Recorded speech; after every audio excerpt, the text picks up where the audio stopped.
Hello दोस्तों, स्वागत है आपका हमारे यूट्यूब चैनल में।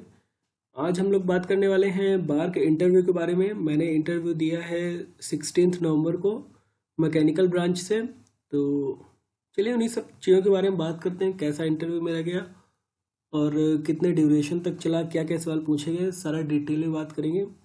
तो सबसे पहले मैं वहाँ पर पहुँचा लगभग 11 साढ़े 11 बजे के आसपास में पहुँचा था वहाँ दिल्ली में, CST छत्रपति शिवाजी टर्मिनल में। वहाँ से फिर अगर आप कैब वगैरह बुक करेंगे तो लगभग टाइम लगता है, पैसे लगेंगे 300 के आसपास। तो मैंने क्या किया कि वहाँ से जैसे कि आप जहाँ उतरोगे, जैसे कि एक इस तरीके से आप यहाँ उतरे तो आगे नीचे सीढ़ी से आप जाएंगे घूम करके, तो यहाँ प्लेटफॉर्म टिकट मिलता है। यहाँ इस तरीके से ट्रेनें खड़ी रहेंगी तो आप जाएंगे। मैंने क्या किया कि मानखुर्द के लिए यहाँ से टिकट लिया। तो मानखुर्द बार्क से लगभग मान के चलिए कि 4 या 5 किलोमीटर के आसपास का डिस्टेंस है। 4 या 5 तो मैं ज़्यादा बता रहा हूँ, लगभग 1 डेढ़ किलोमीटर होगा। बार्क का जो सेंटर है हॉस्टल अनुशक्ति नगर में, वहाँ से मानखुर्द स्टेशन दोनों के बीच का डिस्टेंस है लगभग 2 ढाई किलोमीटर के आसपास।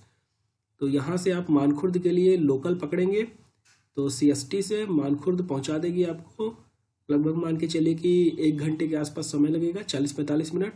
और मानखुर्द से ऑटो लेंगे तो 20 रुपये फिक्स्ड रहता है ऑटो का, तो 20 रुपये उसका लगेगा। 30-35 रुपये में आप पहुँच जाओगे अनुशक्ति नगर मेन बार्क के सेंटर में जहाँ आपको रुकना है। फिर पर डे 400 रुपये लेते हैं वहाँ रूम स्टे करने का। तो 400 रुपये उसका लगा। मैं 2 दिन के लिए रुका था। 15 को मैं वहाँ पहुँचा। 15 से 16 एक दिन और 16 से 17 को मेरी ट्रेन थी। तो 2 दिन का 800 रुपये उन्होंने लिया। और एक रूम में 3 लोग रहते हैं, शेयरिंग में रूम मिलता है। और खाने वगैरह का वहीं कैंटीन नीचे रहता है, तो कैंटीन का 50 से लेकर के 70 रुपये के आसपास, जिस तरीके से आप खाना लेंगे उसका अलग से चार्ज आपको देना पड़ेगा। तो फिर मेरा इंटरव्यू से 16 को मैं सुबह पहुंच गया। 8:30 बजे की टाइमिंग रहती है। 8 बजे के आसपास मैं पहुंच गया, वहाँ रिसेप्शन हॉल में बैठा था। फिर सब लोगों को ऊपर बुलाया गया, वेरिफिकेशन होगा पहले आपका। तो कोशिश करिए कि सारे डॉक्यूमेंट आप रेडी रखें और सबसे पहले वेरिफिकेशन करवाएं, क्योंकि सबसे पहले आप जितनी जल्दी वेरिफिकेशन करवाएंगे उतना जल्दी आपका इंटरव्यू होगा और उतने जल्दी आप फ्री हो जाएंगे। तो डॉक्यूमेंट सब रेडी रखिए। डॉक्यूमेंट में क्या लगेगा कि 10th की मार्कशीट सर्टिफिकेट, 12th की मार्कशीट सर्टिफिकेट और डिग्री जितने भी हैं मार्कशीट सर्टिफिकेट। और उसके अलावा परसेंटेज का कन्वर्जन फार्मूला, जो डिग्री में जो आपका अगर CGPA है उससे आपने परसेंटेज में कन्वर्ट किया है तो उसका फार्मूला वगैरह अगर आपके पास है तो उसको भी लेकर के जाना है। ये सारी चीज़ें लगेंगी। अगर इसमें से कुछ नहीं भी है तो भी आपको इंटरव्यू देने दिया जाएगा। ऐसा कुछ ये नहीं है कि इंटरव्यू देने को नहीं मिलेगा, ऐसा नहीं है। और अलाउंस के लिए जो आपका ट्रेवलिंग अलाउंस लगेगा तो AC 3rd टियर तक का पैसा वो लोग देते हैं। और अगर आपने बाई एयर ट्रेवल किया है तो आपको बोर्डिंग पास भी लेके जाना है। और टिकट आपने अगर बाई ट्रेन गए हैं तो ट्रेन का टिकट चाहिए। तो ये सारे डॉक्यूमेंट्स आपको लगेंगे। फिर वहाँ से आपको एक पर्ची मिलेगी नीले कलर की। उसमें पर्ची में आपको लिख दिया जाएगा कि कौन सा नंबर है आपका। जैसे कि मेरा 13th नंबर था और मैंने वहाँ पर लगभग मान के चलिए कि 10:30 बजे के आसपास मेरा वेरिफिकेशन वगैरह सब ओवर हो गया था और मुझे 13th नंबर दिया गया था। फिर पैनल 5 में मेरा इंटरव्यू हुआ और मेरा इंटरव्यू मैं एंट्री लिया 11:22 पर। और मैंने इंटरव्यू ख़त्म करके जब मैं बाहर आया तो वहाँ पर एक सामने बैठा रहेगा रूम के बाहर चेयर लेके, वो आपका टाइमिंग एंट्री का और एग्ज़िट का लिखेगा। तो जब बाहर आया मैं तो था 12 और 12:36। तो ये सारा कुछ इंटरव्यू का था इतना। और फिर बात करते हैं इंटरव्यू में हुआ क्या। तो सबसे पहले मैं वहाँ जब पहुँचा इंटरव्यू रूम में तो उन्होंने सबसे पहले पूछा कि आप उन्होंने मेरा कॉलेज वगैरह देखा तो उन्होंने बोला कि ये गवर्नमेंट कॉलेज है। मैंने बोला हाँ सर गवर्नमेंट कॉलेज है। फिर उन्होंने बोला कि तो आपने अभी तक क्या कर रहे थे, तो मैंने बताया कि सर मैंने बीटेक किया, फिर उसके बाद मैंने एमटेक किया है आईआईटी बीएचयू से। और उसके बाद फिर उन्होंने पूछा कि आपने इंटरव्यू पहले कभी दिया है इसका, तो मैंने बताया नहीं सर, ये मेरा फर्स्ट टाइम है। फिर उसके बाद उन्होंने और कुछ भी नहीं पूछा, ना आपके प्रोजेक्ट के, ना मेरे बीटेक का एमटेक का कोई प्रोजेक्ट नहीं, कुछ भी नहीं पूछा। उन्होंने सीधा ये बोला कि आपने नेट वगैरह में तो देखा ही होगा क्या हम पूछते हैं। तो मैंने बोला हाँ सर देखा है। बोले फिर उसके हिसाब से आपने सब्जेक्ट भी चूज़ किए होंगे। मैंने बोला हाँ सर किया है। फिर उन्होंने बोला कि तो आप बोर्ड में आपके जो सब्जेक्ट आपने तैयार किए हों वो आप नाम लिख दीजिए ताकि उससे हम पूछ सकें। तो मैं गया, सबसे पहले बोर्ड में मैंने एफएम लिखा। तो मैंने सोचा कि शायद शॉर्ट फॉर्म हो गया एफएम, तो मैं उसको फिर लिखने लगा। पहले मैंने एफएम लिखा था, फिर उसको मैंने काट के फ्लूइड मैकेनिक्स इधर लिखने लगा। तो बोले नहीं भाई, यहाँ भी इंजीनियर्स बैठे हैं, आप शॉर्ट में लिख सकते हो। तो मैं फिर फ्लूइड मैकेनिक्स पहला लिखा मैंने, फिर दूसरा मैं हीट ट्रांसफ़र लिखा, तीसरा बेसिक थर्मोडायनेमिक्स लिखा, और चौथा सोम। ये मैंने वहाँ पर सब्जेक्ट्स उनको बताए। फिर उन्होंने कहा कि चलो अच्छा, एक तुम पाइप बनाओ। और तो मैं पाइप वहाँ पर बनाया। कई तरीके से मार्कर रखे थे, मार्कर और बोर्ड में चल रहा था। कई में चाक और बोर्ड में भी चल रहा था, और किसी किसी में मार्कर और बोर्ड में था। टोटल 5 या 6 पैनल थे, मेरा 5वें पैनल में था। और तो मैंने एक पाइप बना दिया। उन्होंने बोला कि अच्छा, इस पाइप में तुम डिस्चार्ज कैसे कैलकुलेट करोगे। तो सबसे पहला उनका सवाल यही था कि डिस्चार्ज कैसे कैलकुलेट करोगे। मैंने बोला सर, डिस्चार्ज कैलकुलेट करने का सबसे अच्छा तरीका है कि आप इसको मेजर कर लो। यहाँ नीचे बकेट रखो, टाइम मेजर कर लो, जितना बकेट में आएगा उसको आप लीटर से नाप लो, इतने मीटर क्यूब पर सेकंड आ जाएगा उसका। बोले कि अच्छा। फिर बोले कि अगर मान लो बहुत लंबी पाइप है या कि बहुत ज़्यादा डिस्चार्ज है तो तुम बकेट लेके बैठे रहोगे। तो बोला नहीं सर, उसके लिए फिर फ्लो में मेजरिंग डिवाइसेस हैं, जैसे कि वेंचुरोमीटर है, ओरिफिस मीटर है, फ्लो मीटर है, पाइटोट ट्यूब है। तो उन्होंने बोला कि इतने सारे की क्या ज़रूरत है, क्या डिफरेंस है इन सब में। तो मैं वही बताने लगा कि अगर आपके पास बजट का कंस्टेंट है तो आप ओरिफिस लगाइए, लॉसेस उसमें ज़्यादा मिलेंगे, ज़्यादा कुछ रहता नहीं है, एक नोजल बना देना है। और अगर आपके पास बजट ठीक ठाक है तो वेंचुरोमीटर लगाइए। बोले कि क्या है, बस इतना ही उसमें डिफरेंस है। तो फिर बोले कि अच्छा, उसको जाके पढ़ना, और भी मेजर डिफरेंस है इसका जिसकी वजह से लगाते हैं। तो बोले कि खैर हो गया, छोड़ो तुम उसको हटाओ, तुम एक वेंचुरोमीटर लगाओ इस पाइप में। तो मतलब मेरे साथ ये था कि 5 या 6 लोग बैठे हुए थे, एक सर ने बहुत ही ज़्यादा इंटरप्ट किया, हर चीज़ में, हर बात में मेरे एक शब्द शब्द को पकड़ रहे थे। तो फिर टोटल उन्होंने बोला कि अच्छा चलो वेंचुरोमीटर लगाओ इसमें। तो मैं उसमें गया तो वेंचुरोमीटर लगा दिया। ऐसे इस तरीके से मैंने वेंचुरोमीटर लगाया। तो उन्होंने बोला कि अच्छा, ये इस तरीके से मैं वेंचुरोमीटर वहाँ पर लगा दिया। तो बोले कि अच्छा, तुम ये, मैं लिखने लगा कन्वर्जिंग, डाइवर्जिंग, थ्रोट वगैरह। कहे अरे ये सब तुम हटाओ, ये सब कुछ नहीं लिखना, ये सब पता है, तुम भी जानते हो, हम भी जानते हैं। फिर उन्होंने बोला कि अच्छा, इसका प्रेशर वेरिएशन बनाओ। तो मैं फिर प्रेशर वेरिएशन बना दिया कि यहाँ से हर क्रॉस सेक्शन में उन्होंने डॉटेड लाइन बनवाया होता है इस तरीके से। बोले कि हर एक क्रॉस सेक्शन को डॉट करो, उसका नाम लिखो, और फिर उसके बाद इसका प्रेशर वेरिएशन बनाओ। तो मैं प्रेशर वेरिएशन स्ट्रेट लाइन ले गया, फिर यहाँ से कर्वीलीनियर डिक्रीज किया, फिर स्ट्रेट लाइन, फिर कर्वीलीनियर इंक्रीज किया, और फिर स्ट्रेट लाइन।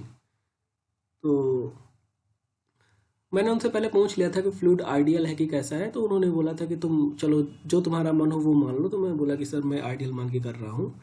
तो फिर मैंने आइडियल मान के इस तरीके से ड्रॉ किया। वो बोले कि कर्वीलीनियर है। मैं बोला हाँ सर कर्वीलीनियर है। बोले क्यों कर्वीलीनियर है। मैं बताया कि P प्लस वही वेलोसिटी वाला बर्नौली लगाया, तो उसमें वेलोसिटी जो चेंज हो रही है वो एरिया के थ्रू स्क्वायर फॉर्म में वेलोसिटी चेंज हो रही है, तो इस वजह से कुछ इसका कर्वीलीनियर टाइप का आएगा वेरिएशन। तो फिर उन्होंने वेलोसिटी डायग्राम बनवाया। फिर वेलोसिटी डायग्राम भी मैंने बनाया कि इस तरीके से था, और यहाँ से कर्वीलीनियर इंक्रीज होगा, फिर कांस्टेंट रहेगा, और फिर कर्वीलीनियर डिक्रीज होगा। तो उन्होंने पूछा कि कैसा कर्व है, इंक्रीजिंग है, डिक्रीजिंग है, रेट कैसा है इस कर्व का। तो ये सारी चीज़ें मैंने बताई। फिर उन्होंने बोला कि अच्छा ठीक है, जो तुम ये बनाए हो स्ट्रेट लाइन, जब इसमें स्ट्रेट लाइन है तो फ्लो ही क्यों हो रहा है इसमें? इसमें तो तुमने जब यहाँ का प्रेशर सेम है इन दोनों पॉइंट का, तो प्रेशर फ्लो कैसे हो रहा है? मैंने बताया कि सर वो पानी अ, अभी की वजह से नहीं है, मैंने आइडियल माना है, वो बाहर पहले फ्लो हो रहा था, इस वजह से यहाँ भी फ्लो है इनर्शिया वगैरह की वजह से। जिस तरीके से इनर्शिया में रहता है कि अगर बॉल मूव कर रही है तो मूव ही करती जाएगी, वही कॉन्सेप्ट है यहाँ का भी। ये मैंने कहीं देखा भी था, पढ़ा भी था इसको, तो ये चीज़ का आइडिया था। फिर इसमें उन्होंने बहुत सारी चीज़ें पूछी कि क्या कम है, ज़्यादा है वेलोसिटी, क्यों ऐसा है, अगर लॉसेस आ जाएंगे तो क्या होगा, लॉसेस आ जाएंगे तो इनमें फ्लो में क्या डिफरेंस पता चलेगा। फिर इतना कुछ था। अब उन्होंने बोला कि अच्छा एक काम करो, इसमें तुम मैनोमीटर तो तुम लगाए ही नहीं, कैसे प्रेशर डिफरेंस नापोगे? तो मैंने बोला कि सर मैनोमीटर लगा देते हैं। फिर मैं मैनोमीटर लगाया, तो मैनोमीटर लगाने के बाद उन्होंने बोला कि ऐसा कुछ, मैनोमीटर मैंने जब लगाया तो उन्होंने बोला कि अच्छा एक काम करो, तुम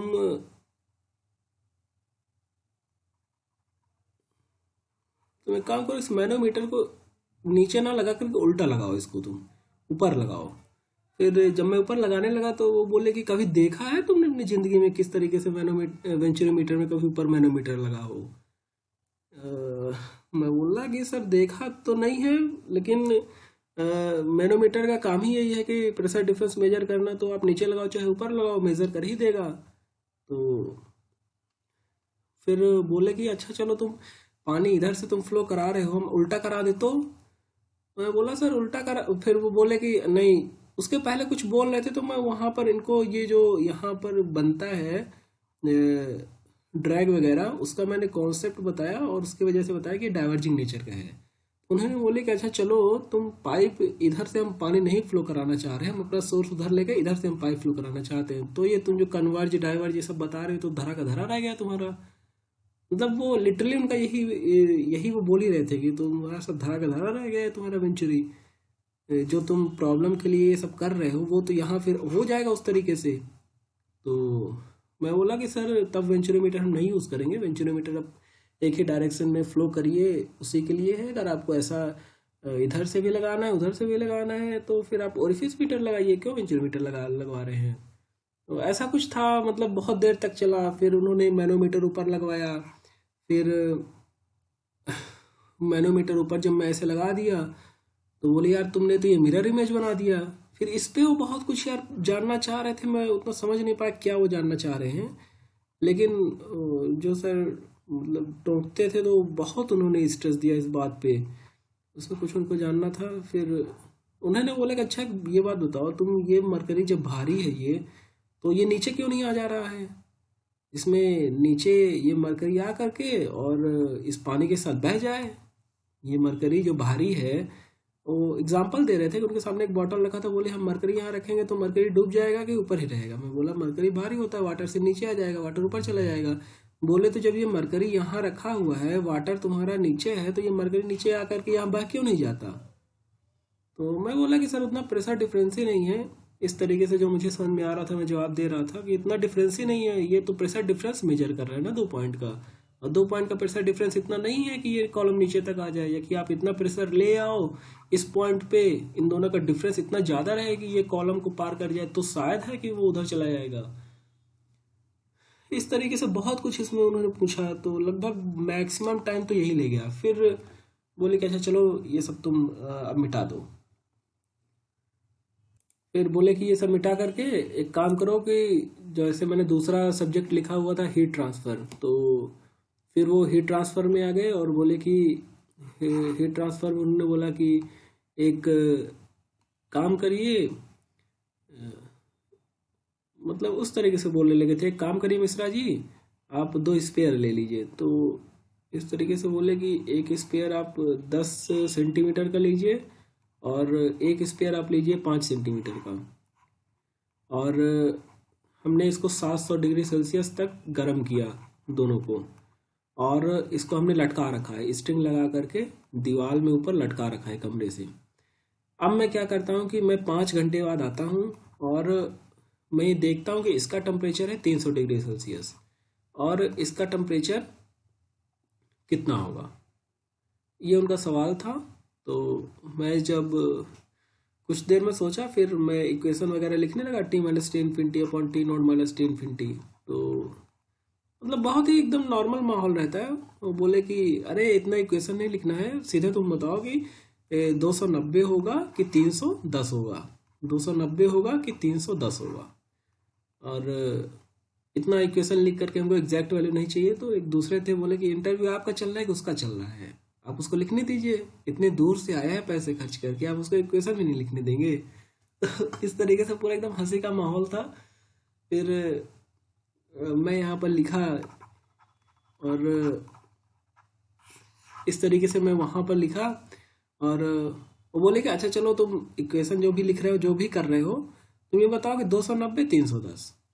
एक सर थे, बोल रहे थे 290 310, एक को तुम पिक करो, जल्दी से करो। तो मैं थोड़ा बहुत सोचा, फिर मैं यही यहाँ पर कॉन्सेप्ट लगा रहा था कि वॉल्यूम पर एरिया करेंगे तो ये dy6 हो जाएगा, और रोसी इंटू डी, जिसका रोसी इंटू डी ज़्यादा होगा तो ये डिनोमिनेटर में आ जाएगा, तो e⁻h80 अपन रोसी भी हो जाएगा, तो डिनोमिनेटर वैल्यू ज़्यादा हो जाएगी, तो ओवरऑल ये वैल्यू कम होगी। ओवरऑल डिनोमिनेटर में कम हुआ तो ओवरऑल वैल्यू ज़्यादा हो जाएगी, तो जिसका रोसी भी ज़्यादा होगा उसका टी ज़्यादा होगा। तो इस वजह से अगर इसका 300 है तो इसका 290 होगा। यही मैंने कॉन्सेप्ट वहाँ पर लगा करके उनको बोल दिया 290। तो बोले कि अच्छा एक काम करो, तुम लिखो यहाँ 290। तो कुछ उसमें उन्होंने थोड़ा और पूछा, मैं उसको बताया, फिर बोले अरे भागना नहीं है, लिखो लिखो यहाँ तुम 290। तो मैं फिर लिखा, मैं सोचा लगता है गलत हो गया, गलत मैंने कुछ बोल दिया, फिर 290 लिखा। फिर उन्होंने बोला कि अब इसको तुम प्रूव करो 290 क्यों होगा। तो ये बोले कि ये तो इक्वेशन टर्म है, इसका फिजिकल सिग्निफिकेंस 290 कैसे पता चलेगा। तो वही मैंने फिर बताया कि सर ये दो चीज़ों पर डिपेंड कर रहा है। एक तो है कि कितना हीट कंटेंट है उसका, और हीट ट्रांसफ़र कैसे हो रहा है। तो जिसका एरिया ज़्यादा रहेगा उसका ज़्यादा हीट ट्रांसफ़र होगा, लेकिन उसमें हीट कंटेंट जो अंदर है वो भी ज़्यादा रहेगा। तो ये दोनों फैक्टर पे डिपेंड करेगा, और इन दोनों की वजह से इसका 300 अगर है तो इसका 290 होगा। तो फिर और भी उन्होंने पूछा कि वॉल्यूम अपॉन एरिया क्या है, बायोट नंबर क्या है, बायोट नंबर, फोरियर नंबर, और वो एक और नंबर की बात कर रहे थे कि एक और नंबर होता है इसी में। तो मैं बोला सर इसमें तो एक और नंबर नहीं होता, क्योंकि Biot into Fourier is equals to HAT upon RC भी आ जाएगा, क्योंकि फोरियर नंबर हो जाएगा alpha T upon L square. और बायोट नंबर उन्होंने पूछा क्या होता है, मैं डेफिनेशन बताने लगा, तो बोले कि अच्छा ठीक है HLY के। तो ये सब सारी चीज़ें जब यहाँ पर मैंने बताई तो उन्होंने बोला कि अच्छा ठीक है। फिर और भी इसमें कुछ पूछा था उन्होंने, उतना ध्यान नहीं आ रहा है। 2-3 सवाल इसमें और थे, एक दो नंबर से रिलेटेड था, और इसमें वही फोरियर नंबर को डिटेल में पूछ रहे थे। मैं बोला कि सर डायमेंशनलेस नंबर है जो कि टाइम का वेरिएशन बताएगा, क्योंकि हम जब ट्रांजिएंट एनालिसिस करेंगे तो दो चीज़ों पर डिपेंड करने लगेंगी, एक तो पोजीशन के हिसाब से चेंज होगा और टाइम के हिसाब से चेंज होगा। तो यही सब मैं बता रहा था। और फोरियर नंबर उन्होंने और डिटेल में पूछा, और बार्ट नंबर। फिर वो जो वॉल्यूम अपॉन एरिया को मैं dy6 लिख दिया था बीच में, तो उन्होंने बोला कि वॉल्यूम अपॉन एरिया को तुम dy6 क्यों लिख रहे हो, वॉल्यूम अपॉन एरिया तो अब d आ गया, तो जिसका d ज़्यादा वो ज़्यादा ही ट्रांसफ़र कर देगा।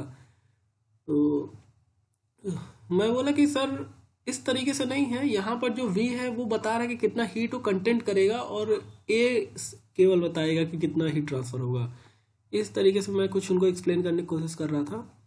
फिर पूरा उन्होंने सुना, फिर बोला कि अच्छा चलो ठीक है अब आगे चलते हैं। फिर उन्होंने तीसरा सब्जेक्ट उसमें मैंने लिखा हुआ था थर्मोडायनेमिक्स। तो फिर थर्मोडायनेमिक्स में पहला उन्होंने पूछा कि एक काम करो कि यहाँ पर एटमॉस्फेरिक प्रेशर कितना है, मतलब थर्मोडायनेमिक्स की अब बात आने लगी, बेसिक थर्मोडायनेमिक्स, हमने बेसिक थर्मोडायनेमिक्स लिखा था। उन्होंने बोला कि एक काम करो ये बताओ कि यहाँ का प्रेशर कितना है। मैं बताया सर प्रेशर 1 एटमॉस्फेरिक है। बोले कि 1 एटमॉस्फेरिक का मतलब क्या है। फिर मैं बोला 1 एटमॉस्फेरिक मतलब जितना एटमॉस्फेयर प्रेशर लगा रहा है। तो बोले कि एक काम करो बताओ कि कितना, अगर हम हवा को ही लेते हैं तो कितना हार्ड तक हवा होगी तो 1 एटमॉस्फेरिक हम फील कर पाएंगे। तो मैं बताया कि P0 is equals to rho G H आप लगा दीजिए तो उससे आ जाएगा। फिर वो P0 is equals to rho G H से उन्होंने लगवाया कि मतलब 10,000 किलोमीटर 10⁴ किलोमीटर आ रहा था। तो 10⁴ किलोमीटर हम एयर की डेंसिटी लेंगे तो 1 एटमॉस्फेरिक प्रेशर आ जाएगा। फिर उन्होंने बोला कि अच्छा काम करो, ये हमारे सामने जो बॉटल रखा है सपोज करो ये एम्प्टी है, तो ये खाली बोतल में कितना प्रेशर है? बोला तो बाहर एटमॉस्फेयर है, अंदर भी इसमें खुला हुआ है तो 1 एटमॉस्फेयर प्रेशर लगेगा। फिर बोला कि अब ये कौन सा लॉ बताता है कि यहाँ पर बाहर एटमॉस्फेयर है तो अंदर तुम एटमॉस्फेयर रख के 1 एटमॉस्फेरिक प्रेशर बता रहे हो? तो मैं बताया कि सर ये पास्कल लॉ बताता है। फिर फिर बोले कि अगर हम ढक्कन बंद कर देंगे तो अंदर कितना प्रेशर होगा? तो मैं बोला सर अब एटमॉस्फेरिक प्रेशर में ये सब कर रहे हैं तो ढक्कन बंद कर देंगे तो भी 1 एटमॉस्फेयर रहेगा। फिर उन्होंने बोला कि क्यों रहेगा? फिर यहाँ से मैं थोड़ा लड़खड़ाने लगा ना। फिर वो बोले कि यहाँ पर मान लो हम 10 किलो न्यूटन का वेट रख रहे हैं तो अंदर प्रेशर कितना होगा? मैं बोला सर ये टेबल में रखा है, आप 10 किलो न्यूटन लगा रहे हैं तो ये बॉडी में जा रहा है, बॉडी के थ्रू यहाँ पर ट्रांसमिट हो जाएगा अर्थ में, इसमें अंदर प्रेशर में 10 किलो न्यूटन का कोई फर्क नहीं पड़ेगा। फिर बोले क्यों नहीं पड़ेगा? तो फिर यही सब पूछा उन्होंने। फिर बोला कि ऐसे चलो हम मान लो पानी भर देते हैं यहाँ, फिर पानी भर देंगे तो इस 10 किलो लीटर का कितना फ़र्क पड़ेगा? फिर 4 घंटे बाद हम आ रहे हैं तो अंदर बॉटल में कितना प्रेशर रहेगा? मैं बोला सर कुछ कम हो जाएगा, जिस तरीके से हम प्रैक्टिकल लाइफ में भी देखते हैं कि हमने एयर भर के बंद कर रखा है, 4 दिन बाद आके देखते हैं तो थोड़ा दबा रहता है बॉटल। बोले क्यों रहता है? फिर पास्कल लॉ क्या होता है? और इसी मतलब इसी बेसिक P=ρgh में उन्होंने बहुत कुछ पूछा। इसके बाद फिर चौथा सब्जेक्ट था सोम। तो लास्ट में उन्होंने सोम में बोला कि मान लो तुम्हारे पास एक स्पेयर है, एक हॉलो स्पेयर है, उसके अंदर 100 मेगा पास्कल का प्रेशर है ये एटमॉस्फेयर में। फिर हमने क्या किया कि वाटर के 10 किलोमीटर के नीचे हम चले गए और वाटर 10 किलोमीटर के नीचे यहाँ पर अंदर 100 मेगा पास्कल रहेगा कि नहीं रहेगा, बाहर से जो प्रेशर लग रहा है, इन सब के अंदर जो स्ट्रेस वेरिएशन रहेगा वो कैसा रहेगा, मतलब बाहर स्ट्रेस कैसा वेरिए करेगा और अंदर स्ट्रेस कैसा वेरिएशन रहेगा। तो इन मतलब स्ट्रेस का वेरिएशन चाहते थे वो। मैं बोला सर यहाँ पर प्रेशर चेंज होने की वजह से इसमें कुछ वॉल्यूमेट्रिक चेंज वगैरह आएगा, तो मैं उस डायरेक्शन में कुछ जा रहा था लेकिन उतना कुछ लगता है जम नहीं रहा था उनको। फिर उन्होंने बोला कि इसी में वो और ये पूछ रहे थे कि जैसे 100 - 10 90 क्यों नहीं होगा? बोले कि 100 - 10 90 होगा। मैं बोला सर 100 - 10 ऐसे माइनस नहीं होता, ऐसे -90 नहीं होगा। तो बोले क्यों नहीं होगा? और उनका कहना यह था कि जैसे कि अंदर कुछ लगा हुआ है प्रेशर, हम बाहर प्रेशर लगाते हैं तो हर तरफ प्रेशर लगा रहे हैं, तो 100 - 10 90 क्यों नहीं करेंगे? इन्हीं पर इसी टॉपिक पर उन्होंने फिर 7-8 मिनट जोड़ दिया और बहुत सारी चीज़ें इसमें और वो जानना चाह रहे थे। तो जो मेरे से बन रहा था मैं बता रहा था। फिर मैंने लास्ट में जब इसमें स्ट्रेस देने लगे वो लोग कि इसी को बताओ कैसे इसमें होगा, तो मैं बोल दिया कि सर इतना कॉन्फिडेंट नहीं हूँ मैं सर सोम में प्रेशर वेसल के टॉपिक में। तो फिर बोले कि हो गया कोई बात नहीं। उन्होंने फिर बोला कि थैंक यू, आप जा सकते हो। बोर्ड वगैरह में जो कुछ भी मैंने लिखा था मिटाया और उन्होंने बोला हैप्पी जर्नी। बोले कैसा लगा आपको इंटरव्यू? मैंने बोला कि सर सही था, ठीक था, बाकी आप फीडबैक दीजिए कैसा कैसा किया मैंने। तो उन्होंने ये बोला कि आपको हमारा तो काम ही यही, जैसे कि मैंने पहले ही बताया ना कि एक जो सर थे वो हर एक बात पे मेरे वो टोक देते थे, कोई भी बात पूरी वो उनको सुनना नहीं था, और या कि जानते थे कि ये लड़का जानता है इस वजह से उसको इतना नहीं खींचना चाहते थे, कुछ भी हो सकता है। तो उन्होंने बोला कि मेरा तो काम ही यही है कि मैं बोलूँगा कि गलत है और ये तुमको प्रूव करना है कि क्यों सही हो तुम। तो यही सारी चीज़ें थी। फिर मैंने पहले ही बताया कि 1 घंटे 15-17 मिनट चला है। देखते हैं रिजल्ट आ जाएगा, लगभग 8-10 दिन के अंदर रिजल्ट आ जाता है, तो देखते हैं कैसा क्या होता है। तो ऐसा ही कुछ था, अच्छा एक्सपीरियंस था और ठीक ठाक से मैंने अपनी तरफ से तो करने की कोशिश की है, बाकी रिजल्ट आएगा तो पता चलेगा। सो वीडियो के साथ रहने के लिए थैंक यू सो मच।